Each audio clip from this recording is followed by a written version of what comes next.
아멘. 자리에 앉겠습니다.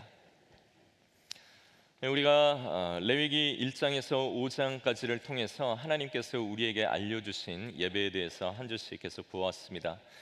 성금요일과 또 부활주일에서도 우리가 레위기 설교를 계속 이어나가느라 속죄제와 화목제 부분은 우리가 충분히 좀 나누지 못해서 아쉬움이 있습니다만, 여러분 표정을 보아하니 저 혼자 아쉬운 것 같고요, 여러분들 그렇고 막 크게 아쉽지 않은 것 같아서 다음번 또 레위기를 할 기회가 있으면 이 부분을 다시 한번 또 다룰 수 있는 기회가 있으리라 믿습니다.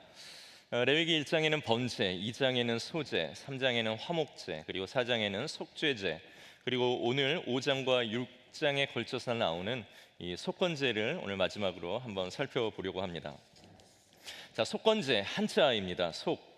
어떤 죄나 허물을 속죄한다 할 때 이 속죄를 쓰고 건은 허물이라는 그런 의미입니다. 그래서 속건, 허물을 속죄하는, 죄를 속죄하는 그런 제사, 그런 예배를 의미하는 것, 이것이 바로 오늘 속건제입니다. 그런데 우리가 먼저 보았던 속죄제도 죄를 씻는 예배이죠. 그런데 학자들도 그렇지만 이 속죄제와 속건제를 정확하게 구별을 하기는 어렵습니다. 어떤 때는 속건제를 드려야 하고 어떤 때는 속죄제를 드려야 하고 구별하기가 쉽지 않는데, 이 속건제는 아주 독특한 특징이 하나 있습니다. 그것은 뭐냐면 바로 속건제는 반드시 자기가 입힌 피해에 대해서 배상까지 해야 한다는 것입니다. 먼저 자기가 끼친 손해에 대해서 배상을 하고 그 다음에 하나님께로 희생 제물을 가지고 와서 그 동물을 나 대신 죽여서 내 죄를 씻는 예배를 드려야 오늘 이 속건제가 완성이 됩니다. 그래서 이 배상까지를 포함하는 것, 이것이 바로 속건제가 가지고 있는 가장 큰 특징이라고 할 수 있습니다. 그래서 속죄제는 자기가 하나님 앞에 드리는 어떤 은밀하고 개인적인 죄의 부분을 하나님 앞에 용서를 구하는 이 제사이고 예배라면, 오늘 이 속건제는 피해가 돈으로 상정이 될 수 있는, 피해액이 상정이 될 수 있는 그런 잘못과 범죄에 대해서 하나님 앞에 오늘 이것을 그 사람에게 배상을 하고 오늘 그 잘못한 것에 대해 하나님 앞에 희생 제물을 드려서 드리는 제사, 이렇게 조금 이 속죄제와 속건제를 구별을 해볼 수 있을 것 같습니다. 자, 그럼 이 속건제를 어떤 때 드리느냐? 크게 두 가지입니다. 하나님께 범죄했을 때, 그리고 사람에게 범죄했을 때. 자, 하나님께 어떤 죄를 범했을 때 오늘 이 속건제를 드리는가? 레위기 5장 15절부터 우리가 읽지는 않았지만 그 부분에 보면 구체적으로 나오는데, 첫 번째, 여호와의 성물에 대하여 모르고 범죄하였을 때 이 속건제를 드려야 한다라고 나옵니다. 여호와의 성물은 쉽게 말해서 하나님께 바쳐서 따로 구별된 그런 것들입니다. 예를 들어서 이런 거겠죠. 하나님께 드려진 제물은 아무나 먹어서는 안 됩니다. 이것은 제사장의 몫이라든지 일반 사람들이 먹지 못하도록 하나님께서 구별해 놓은 그런 성물이 있습니다.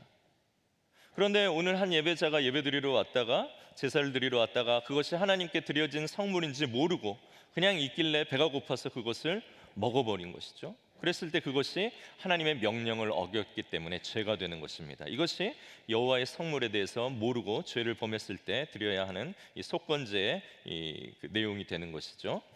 또는 누가 어떤 동물을 하나님께로 드리겠다라고 약속을 해가지고 지금 예배를 드리기 위해 갖고 와서 구별해 놓았는데, 어떤 사람이 모르고 와가지고 이 동물을 실수로 다치게 해가지고 이 동물이 그 예배의 제물의 가치를 잃어버렸을 경우, 하나님의 성물에 대해서 범죄하였을 때, 이때 바로 속건제를 드려야 한다라고 이야기합니다.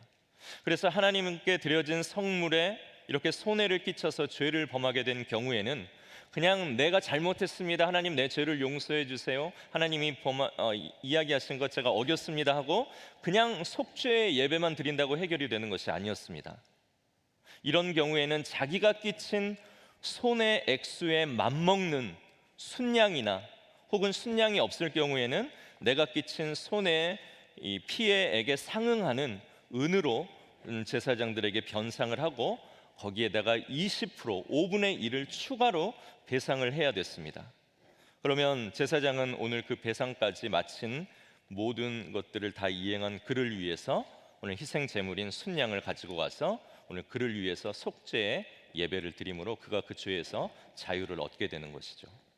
자, 이렇게 여호와의 성물에 범죄했을 경우에 속건제를 드리고, 두 번째로는 여호와의 계명을 모르고 범했을 때 이 속건제를 드려야 합니다. 그런데 오늘 이 여호와의 계명을 모르고 범죄했을 때 드리는 속건제는 조금 특이합니다. 왜냐하면 여호와의 계명을 범했는데 그 범한 계명을 돈으로 얼마로 따질지 알 수가 없죠. 그렇기 때문에 여호와의 계명 중 하나를 모르고 범했을 경우에는 그때는 그냥 순양을 가지고 와서 그 제물을 자기 죄를 위해서 하나님 앞에 죽이고 태워서 드리면 오늘 그는 그에서 자유로워집니다. 자, 이렇게 속건제를 드리는 경우는 하나님께 범죄했을 때 부류가 있고요. 그리고 오늘 우리가 조금 더 집중적으로 보고자 하는 사람에게 범죄했을 때 또 이 속건제를 드리는 경우가 있습니다. 자, 오늘 그 규정이 특별히 오늘 우리가 읽었던 본문 레위기 6장 2절과 3절에 나와 있는데요. 우리 두 절 말씀, 2절과 3절 말씀을 함께 우리 한 목소리로 읽겠습니다. 시작. 누구든지 여호와께 신실하지 못하여 범죄하되 곧 이웃이 맡긴 물건이나 전당물을 속이거나 도둑질하거나 착취하고도 사실을 부인하거나 남의 잃은 물건을 줍고도 사실을 부인하여 거짓 맹세하는 등 이 사람이 모든 일 중 하나라도 행하여 범죄하면. 자, 하나님께 이제 우리가 어떤 것들을 어겼을 때 속건제를 드려야 하는지 우리가 보았고, 사람에게 어떤 것들을 잘못했을 때 이 속건제를 드려야 하는지 오늘 우리가 읽었던 이 말씀에 좀 구체적으로 나오죠.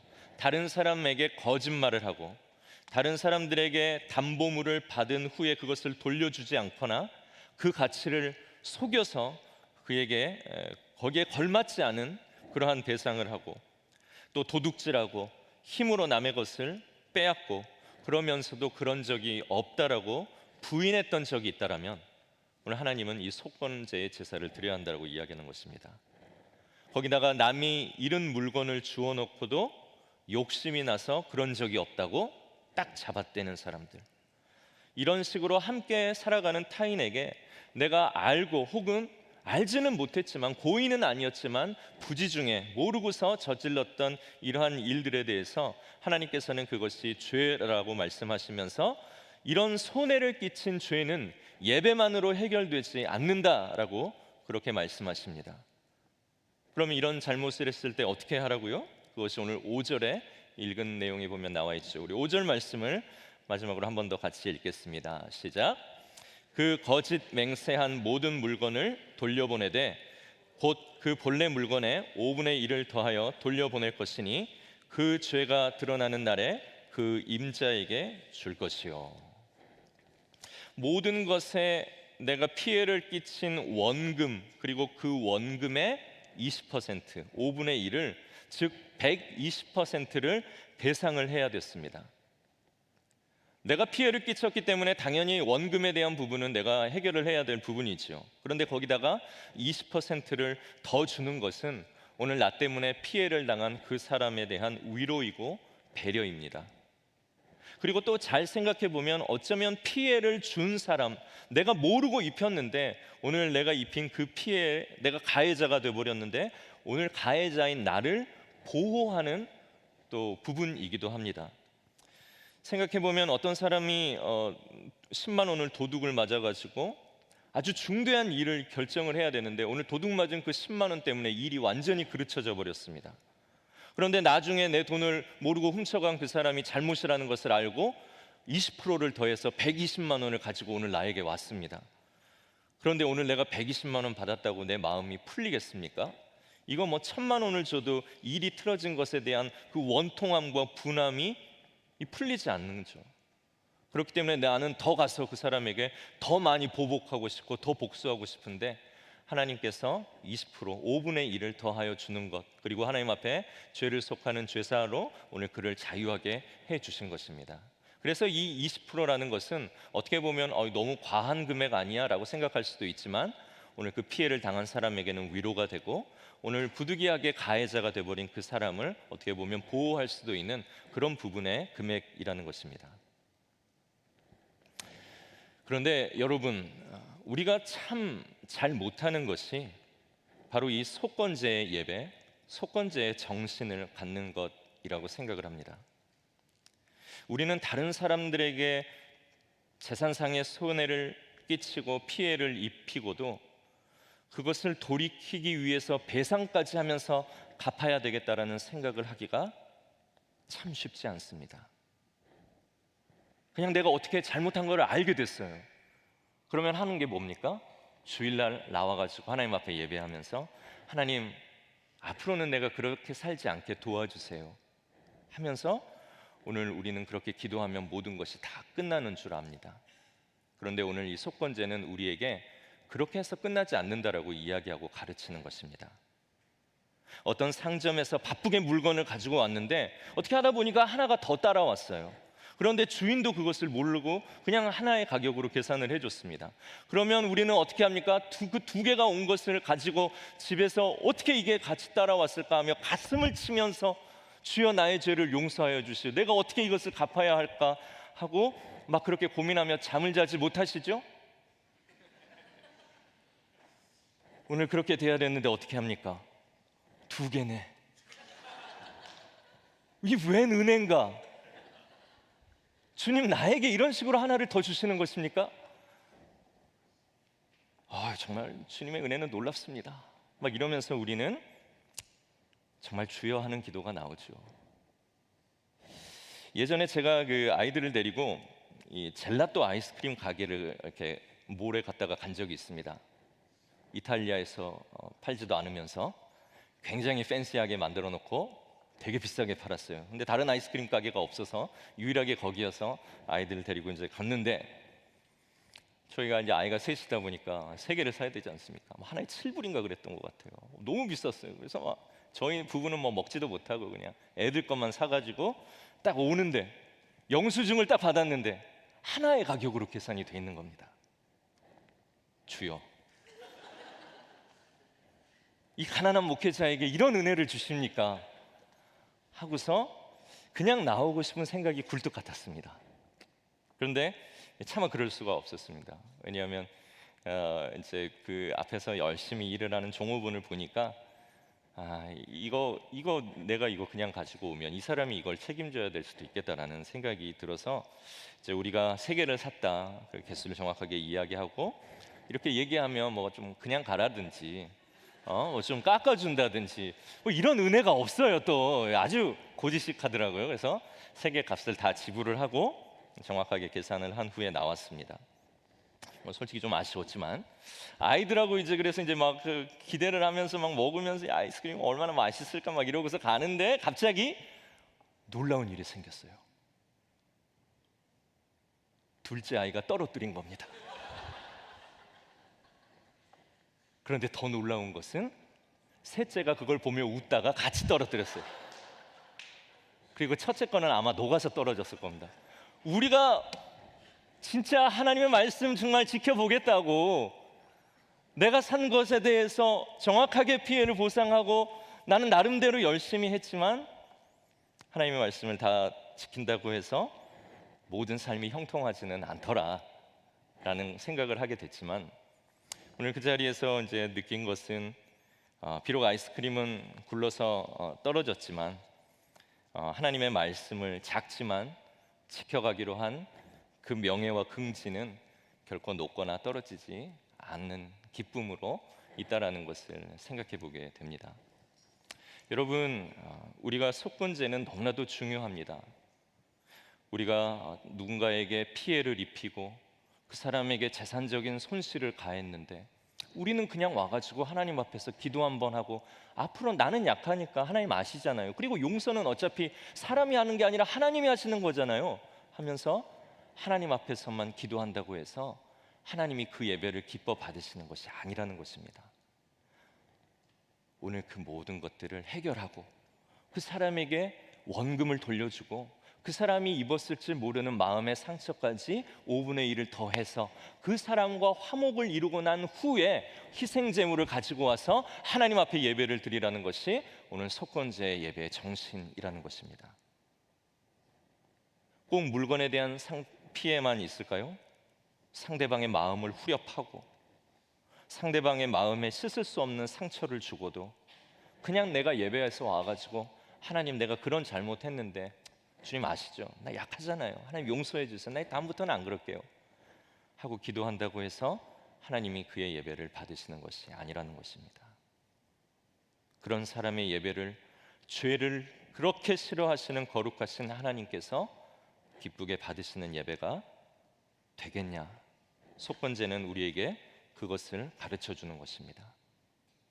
오늘 우리는 예수님을 믿고 하나님을 따른다라고 그렇게 자부하고 하나님 앞에 나와 찬양할 때 모든 것을 드릴 수 있을 것처럼 이야기하고 그렇게 찬양하고 노래하고 하나님 앞에서 예배하지만 정작 우리가 돌아가서 실제로 살아가는 삶 가운데에서 우리는 내가 누군가에게 끼친 피해 하나 제대로 갚는 것을 하지 못하고 그것이 그저 하나님과의 기도 가운데서 모든 것이 해결되리라 라고 생각하는 것은 큰 착각이고, 오늘 그것을 놓치지 않게 하나님은 속건제라는 예배를 통해 오늘 우리가 어떻게 처리해야 하는가를 알려주시고, 오늘 그렇게 누군가의 화목을 이루고 다시 돌아와서 하나님과의 화목을 이루기 위하여서 하나님 정말 나 잘했지요, 주님이 시키신 일 잘했지요, 하나님과 누리는 이 화평을 오늘 나와 살아가는 누군가도 이루고 내가 왔습니다 하며 내가 그런 존재로 살고 싶습니다 하는 그 사람의 예배를 거룩하신 하나님께서 인정하시고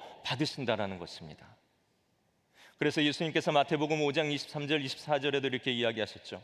네가 네 제단에 제물을 드리려고 하다가, 네가 예배를 드리려고 하다가 네 형제나 자매가 네게 어떤 원한을 품고 있는 것이 생각이 나거든, 너를 용서하지 못하고 있는 그 사람이 네가 생각이 나거든, 너는 그 예배 드리지 말고 그 제단에 제물 놓아두고 먼저 가서 네 형제와 자매와 화해하라. 그런 다음에 돌아와서 예배를 하라. 오늘 이것이 예수님께서 우리에게 가르쳐 주신 예배의 모습이라는 것입니다. 오늘 말씀의 제목, 밀양을 떠나라입니다. 이 속건제의 정신이 사라진 예배를 드리는 교인, 그런 교회를 고발했던 한국의 영화 밀양이라고 있습니다. 이 밀양에는 이 영화의 여자 주인공 신혜라는 여자가 나오죠. 이 여자는 남편이 죽고 자기의 꿈도 다 좌절이 되어서 남편이 살던 고향인 이 밀양에 연고도 없지만 그냥 아이 하나 남은 아이 데리고 왔습니다. 그래서 이곳에서 새롭게 삶을 시작해 보려고 합니다. 그런데 오늘 찾아온 그 밀양에서 하나뿐인 자기 아들이 유괴가 됩니다. 그리고 그 아들을 위해서 찾기 위해 온갖 노력을 했지만 결국 자기의 아들은 유괴범에게 살해된 채 발견이 되죠. 정말로 모든 희망을 다 정말 빼앗기고 오늘 이 밀양으로 찾아 들어왔는데, 오늘 이곳에서 아이를 잃고 난 이 여인은 우울증과 정신병을 앓을 정도로 급격하게 어려운 수렁으로 인생의 나락으로 빠져들게 됩니다. 그런데 그렇게 힘들어하고 아파하는 그녀에게 오늘 교회가 눈앞에 나타나고 그 교회에 가서 기도회를 통하여서 그녀는 차츰 마음의 평안을 얻고 마음을 극복해 나아갑니다. 그래서 사람들에게 다니면서 이제 내가 마음의 평안을 얻었고 내가 참 행복하다라고 이야기를 하는데, 밤만 되면 그 아들을 잃은 슬픔이 그게 가시지를 않는 겁니다. 그래서 어떻게 해야 이 슬픔으로부터 내가 자유할 수 있을까라는 것을 생각을 하다가 이 여인이 어떻게 합니까? 자기 아들을 죽인 그 유괴범을 하나님의 사랑으로 내가 용서를 하면 내가 이 고난과 슬픔에서 극복될 수 있으리라 하고 오늘 그 사람을 찾아가 용서를 하기로 하죠. 그래가지고 그 사람을 찾아 감옥에 어려운 발걸음을 하며 찾아가 그 사람을 만납니다. 내가 하나님의 사랑으로 당신을 용서하기 위해서 내가 왔습니다 하고 어렵게 이야기를 꺼냈는데, 오늘 자기 아들을 죽인 그 유괴범이 뭐라고 그럽니까? 내가 이 감옥에서 하나님을 만났습니다. 하나님이 나를 찾아와서 오늘 내가 엎드려서 회개할 때 내 모든 죄를 용서해 주셨습니다. 나는 마음이 너무 평안합니다 하면서 너무나 밝은 얼굴로 이 여자에게 자기는 마음을 평화를 얻었고 행복하다라고 이야기를 합니다. 그때 이를 용서하려고 왔던 이 여자의 마음이 완전히 다치게 되죠. 내가 용서하지 않았는데 어떻게 하나님이 용서할 수 있냐?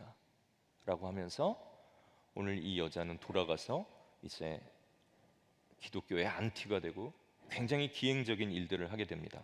그래서 막 부흥 집회에서 하나님의 말씀을 전하고 막 열심히 기도하는 그 집회에 가가지고 몰래 집에서 준비해온 CD 노래를 막 틀어버리죠. 그 노래가 거짓말이합니다. 막 목사님이 기도회 하고 있는데 거짓말이야 막 이런 노래가 막 그 부흥 집회에 막 울려 퍼지면서 나는 이미 하나님께 용서를 받아 마음이 편하다. 이것이 단순히 기독교를 비판하는 영화로 우리가 알고 있지만 거룩하신 하나님을 믿고 예수님의 삶을 따르는 제자라고 하는 우리와 우리의 교회들이 진중하게 들어야 하는 또 하나의 이야기이기도 하는 것입니다. 여러분, 기독교와 기독교인들과 교회가 비판당하며 신뢰를 잃은 것은 어제 오늘이 일이 아닙니다. 왜 비판받고 왜 신뢰를 잃었을까요? 하나님이 나빠서 그럴까요? 우리가 가지고 있는 진리가 잘못된 것이라서 그렇습니까? 여러 복잡한 이유가 있겠지만 가장 큰 한 가지는 우리가 드리는 예배 가운데 속건제의 정신을 우리가 잃고 살아가기 때문에 그렇다는 것입니다. 하나님 때문에, 우리가 가진 진리 때문에 기독교가 비판받는 경우는 별로 없을 것입니다. 그런데 그 진리를 따르는 우리들에게 이중성이 있기 때문이죠.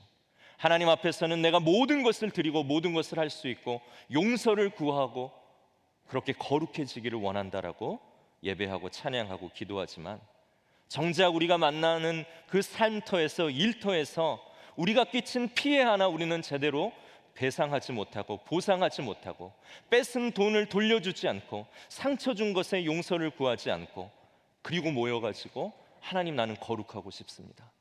주님 나는 주님을 따르고 싶습니다. 거룩하신 하나님께 나는 나가고 싶습니다라고 예배하는 우리의 모습을 보니 누가 이 기독교에 관심을 갖고 싶고 그렇게 가르치는 하나님이라면 그 하나님이 참으로 사람들에게 매력적일 수 있겠습니까?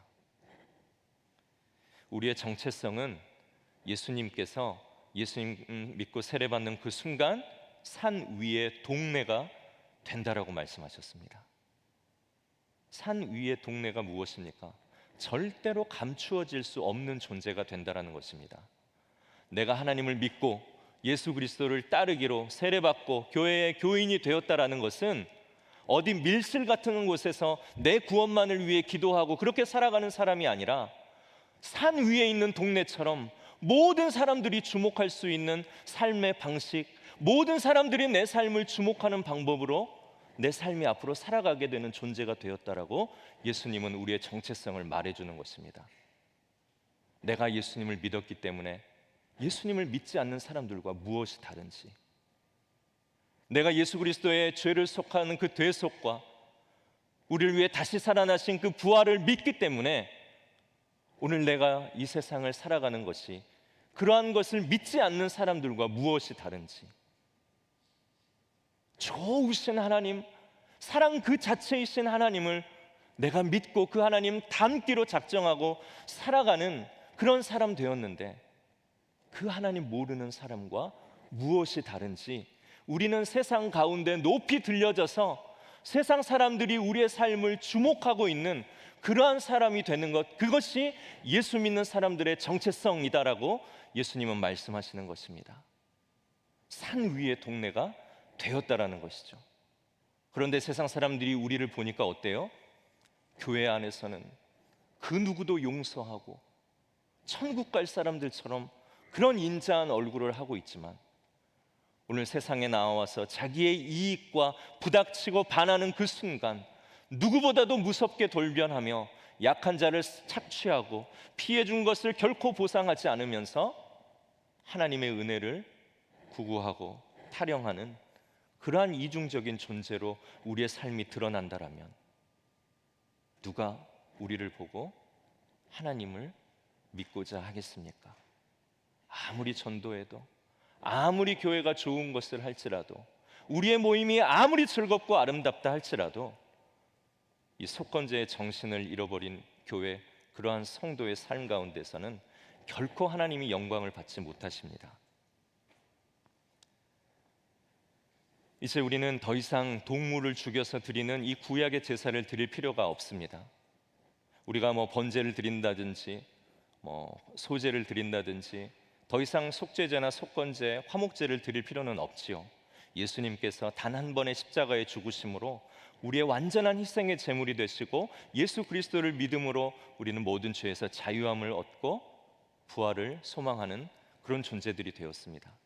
그런데 오늘 이 예배가 없어졌다고 해서 이 정신까지 없어진 것은 아닙니다. 번제의 정신 아시죠?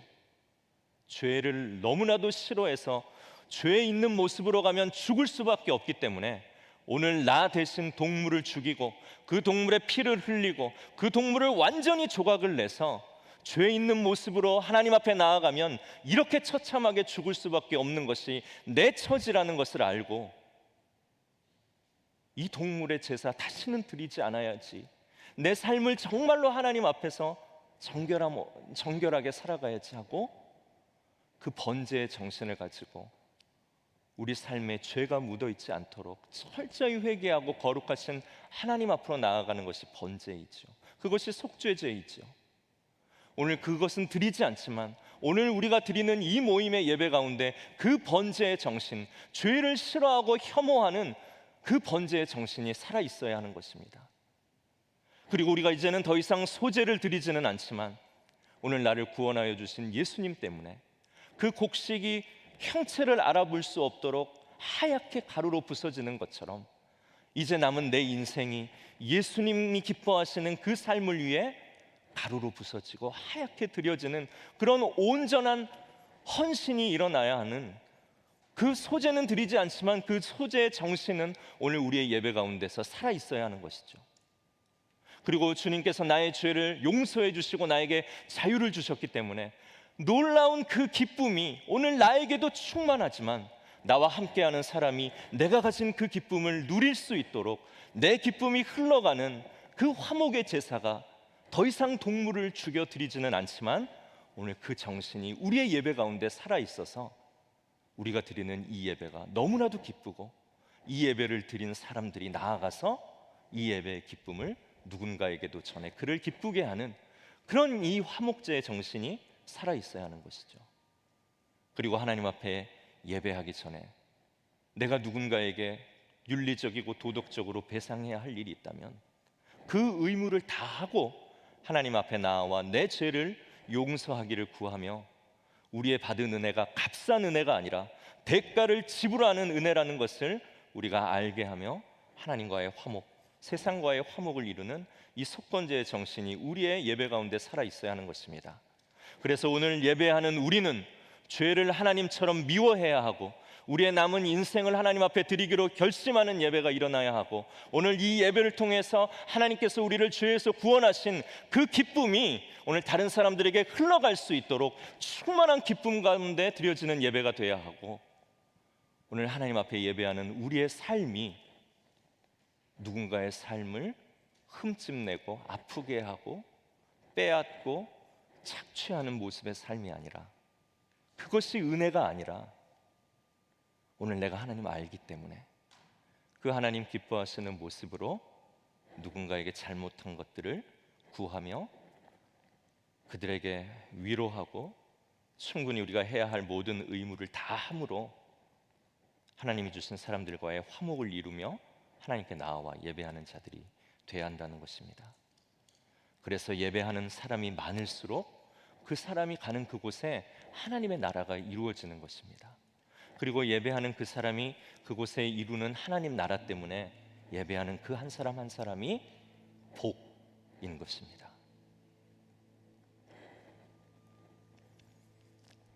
여러분, 우리는 레위기를 우리가 보면서 이 예배 이제 더 이상 안 드리잖아, 이 예배 이제 뭐 드리지도 않는데 도대체 이 시대에 무슨 의미가 있다라고 하며 이 레위기를 굉장히 지루하게 읽지만 그 형식은 사라졌을지라도 번제와 소제와 화목제와 속죄제와 속건제 그 가운데 흐르는 모든 정신이 오늘 우리가 드리는 이 공예배 가운데 살아있어야 하는 것입니다.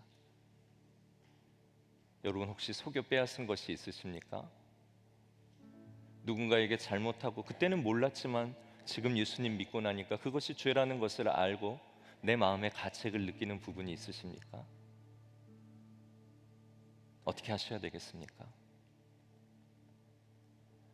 아직도 예배는 드리고 하나님 앞에서 기쁨이 되겠다라고 하는데, 오늘 나 때문에 눈물 흘리는 사람, 나 때문에 마음 아픈 사람, 그 사람의 마음을 돌아보지 않고 오늘 내가 하나님의 기쁨 되겠다라고 찬양하는 것이 하나님 참으로 받으실 만한 예배가 되겠습니까? 어떻게 하십시오라고 제가 말씀드리는 것이 아니라, 여러분들이 하나님 앞에서 예배자로 서서 내가 어떻게 해야 될까를 하나님께 묻고 그 일들을 하실 수 있기를 바랍니다. 오늘 그 일들을 행할 때에 여러분들은 하나님의 말씀을 살아내는 자들이 되고, 오늘 하나님께서 우리를 불러 하나님의 나라를 이루시려는 그 부르심이 우리를 통해 완성이 되어지고 이루어지게 되는 것입니다. 그렇다고 해서 여러분 너무 주눅들지 마시고 너무 또 깊이 침잠해 계실 필요 없습니다. 하나님이 우리를 부르신 이유는 오늘 그것을 하라고 부르셨기 때문에 지금까지 못했을지라도 이제 우리가 다시 한번 결단하고 그런 예배자로 살아가겠습니다. 우리가 하나님 앞에서 결단하며 그 일들을 해나갈 수 있는 우리들이 또 되기로 오늘 예배를 통해 우리가 결단했으면 좋겠습니다. 우리 이 시간 가능하신 분들 자리에 함께 일어나셔서 우리 찬양하실 때